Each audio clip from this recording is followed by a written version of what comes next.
শুভ সকাল আমার প্রিয় পরিবার। তোমরা সকলে কেমন আছো? আশা করছি যে যেখান থেকে আমার ব্লগটা দেখছো সকলে ভালো আছো। তোমাদের আশীর্বাদ আর ভালোবাসা সাথে নিয়ে আজকের ভিডিওটা শুরু করলাম। তো এখন বাজে ঘড়ির কাঁটায় ঠিক সকাল 6টা। তো আজকে একটু তাড়াহুড়ার মধ্যে উঠে পড়লাম। কদিন ধরে যা শরীর খারাপ ছিল, এখন একটু সুস্থ হয়েছি। তো উঠে ভাবলাম যে এখন বৃষ্টি পড়ছে না, কাজগুলো সারি। ও মা, আমি যেই তুলসী মঞ্চটা লেপছিলাম তখনই ঝমঝম করে বৃষ্টি নামলো। তারপরে আর কি করা যাবে, কোনো রকমে বাসন কোসন মাজা হলো। তারপরে না একটু চা আর ভুজিয়া মুড়ি নিয়ে চলে এলাম। কেন বলো তো? আমার না এখন শরীর খারাপ হওয়ার পর থেকে রাতের বেলা ভাত খায় না, সেই জন্য সকাল সকাল খিদে পেয়ে যায়। ওইদিকে আবার ডোডোর পাপা একটু ভোলা মাছ আর কিছু একদম কুচো কুচো চুনো মাছ নিল। তো ওই কুচো কুচো চুনো মাছটা 100 মতো নিয়েছিল, জানো তো। তারপরে বিছানাটা পরিষ্কার করে ফেললাম। এইদিকে ডোডোকেও একটু সেরেল্যাক্স গুলিয়ে খাওয়াতে নিয়ে চলে এলাম। তো তারপরে এই দেখো বিছানা পরিষ্কার করার পর আমার যে এই যে 3 থাকটা আছে না, এটা আমি প্রত্যেকবার এরকম করে ঠিক প্যাকিং করে আসি। কেন জানো তো? না হলে সব ধুলো বালিগুলো এর মধ্যে পড়ে সব জামা কাপড়গুলো কাঁচা যেগুলো থাকে সেগুলো একদম অপরিষ্কার হয়ে যায়। সেই জন্য আরও পরিষ্কার করে দিই।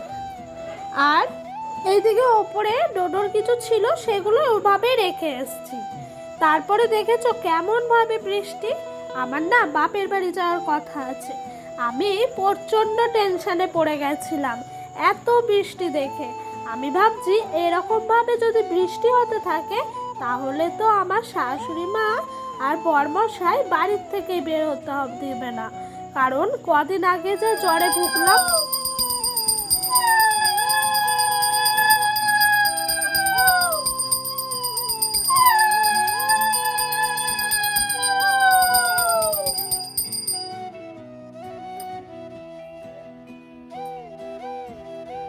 তো তারপরে চলে এলাম ঠাকুর ঘরে, কারণ কি জানো, বৃষ্টিটা একটু কমেছে।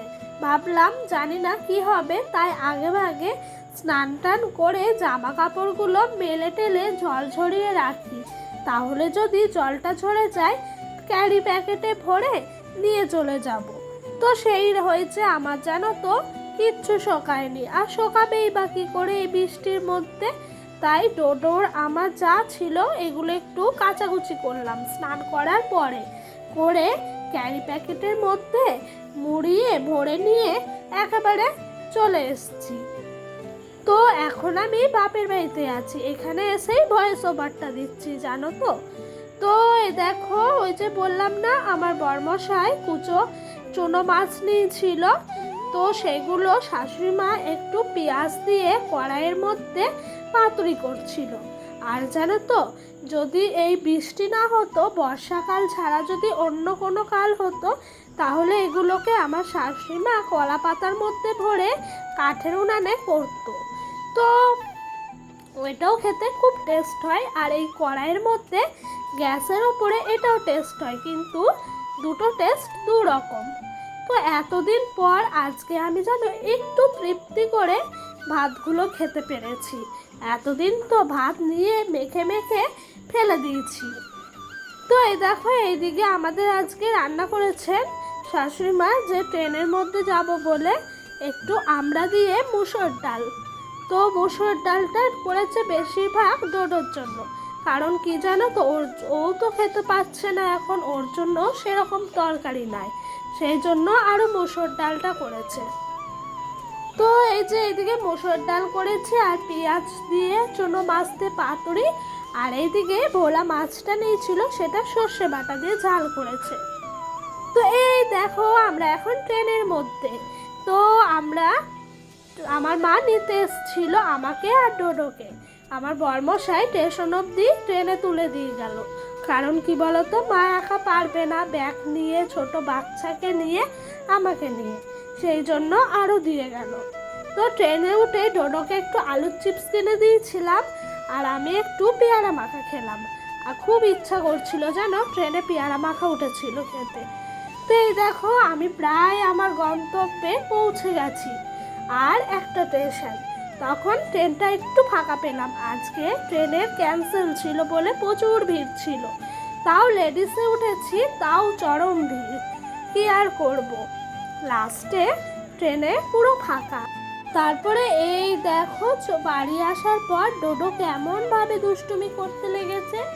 আর এবার না আমি এসছি অনেক দিন পর, জানো তো, প্রায় 3-4 মাস পর। তো এসে না আমার বাড়ির সব কিছু একটু পাল্টে গেছে, কারণ আমি যেভাবে দেখে গেছিলাম তার একটু অন্যরকম হয়েছে।